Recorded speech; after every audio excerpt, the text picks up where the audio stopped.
VKR voice ఇదే నిజం. నాకు తెలిసి గతెన్నడు అంటే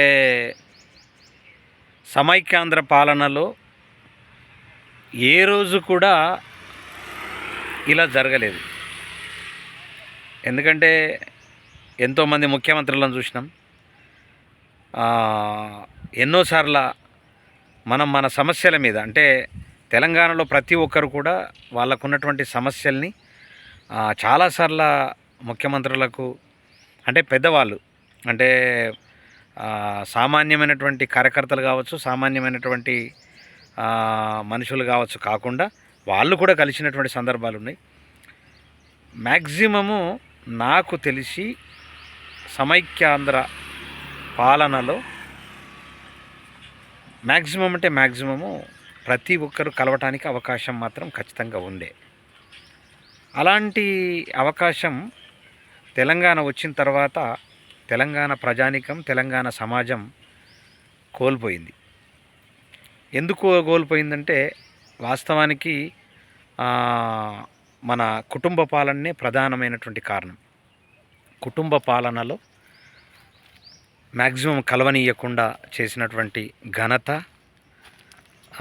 మన ముఖ్యమంత్రి, మాజీ ముఖ్యమంత్రి వర్యులు కల్వకుంట్ల చంద్రశేఖరరావు గారికే అది చెందింది. అయితే నేనైతే సమైక్య పాలన ఉన్నప్పుడు సమస్య మీద కావచ్చు, ఏదన్నా అవసర నిమిత్తం కావచ్చు, ముఖ్యమంత్రిగా ఉన్న నారా చంద్రబాబు నాయుడు గారిని కావచ్చు, వైఎస్ రాజశేఖర రెడ్డిని కావచ్చు, రాజశేఖర రెడ్డి గారు లేనప్పుడు జగన్ గారిని కూడా కలవడం జరిగింది. మరి వీళ్ళందరూ కలిసిండ్రు. మనకేదైనా సమస్యనా లేకుంటే అవకాశమా అవసరమా ఏదున్నా మనం విన్నవిస్తే తీర్చిండ్రు. ఆ తర్వాత తెలంగాణ వచ్చింది. తెలంగాణ వచ్చిన తర్వాత మనకు కష్టాలు స్టార్ట్ అయినాయి.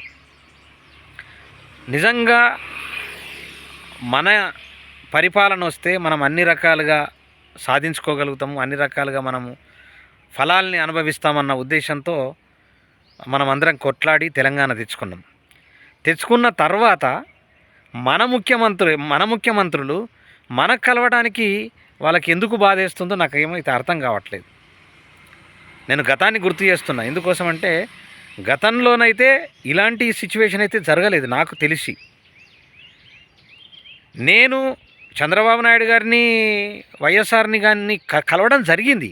ఇది నిజం, ఉట్టిగా ఏదో అబద్ధం చెప్పడం లేదు. నేను కలవడము, ఆ సమస్య చెప్పినప్పుడు ఖచ్చితంగా లేకుంటే ఆయన రావడము, ఇవన్నీ కూడా జరిగినాయి. ఇలా పిల్లల కోసము, నిరుద్యోగుల కోసం కొట్లాడుతున్నటువంటి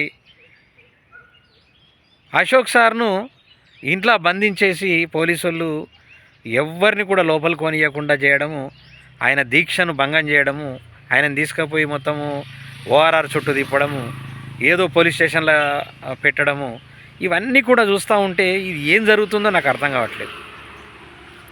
ఏ రోజు పిల్లల సమస్యల మీద, నిరుద్యోగుల సమస్యల మీద కొట్లాడనటువంటి కవిత గారికి ధర్నా చేయడానికి అవకాశం ఇచ్చినటువంటి మన ప్రభుత్వం,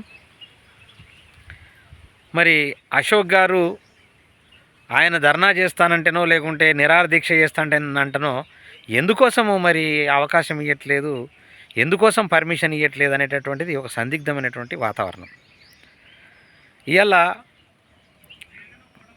కలుద్దామంటే, ముఖ్యమంత్రి గారిని కలిసి విషయాలు ఏదన్నా చెబుదామంటే కూడా కలవనీయనటువంటి పరిస్థితి కూడా ఇవాళ తెలంగాణ రాష్ట్రంలో బలిష్టంగా కనిపిస్తూ ఉన్నది. మరి మేము ఎవరికి చెప్పుకోవాలా? ఇంకా 10 ఏళ్ళు నష్టం జరగనా? 10 ఏళ్ళు నష్టం జరిగేటట్లు ఇంకా పయనం కొనసాగలనా? ఇంకా మేము ఉద్యమాలు చేసుకుంటా, ఇంకా పోరాటాలు చేసుకుంటూ ఉండాలనా? అంటే ఎందుకోసం ఇట్లా ప్రవర్తిస్తూ ఉన్నారు, ఎందుకోసం ఇలా జరుగుతూ ఉన్నది అనేటటువంటిది ప్రధానమైనటువంటి అంశంగా ఇలా తెలంగాణ రాష్ట్రంలో కొనసాగుతూ ఉంది. గతంలో కేసీఆర్ పాలనలో అనేక తప్పులు జరిగినాయి. ఆ తప్పులు మళ్ళీ ఇతివృత్తం కాకుండా మళ్ళీ చేయకుండా ఖచ్చితంగా ప్రభుత్వాన్ని మార్చడం జరిగింది, ముఖ్యమంత్రిని మార్చడం జరిగింది.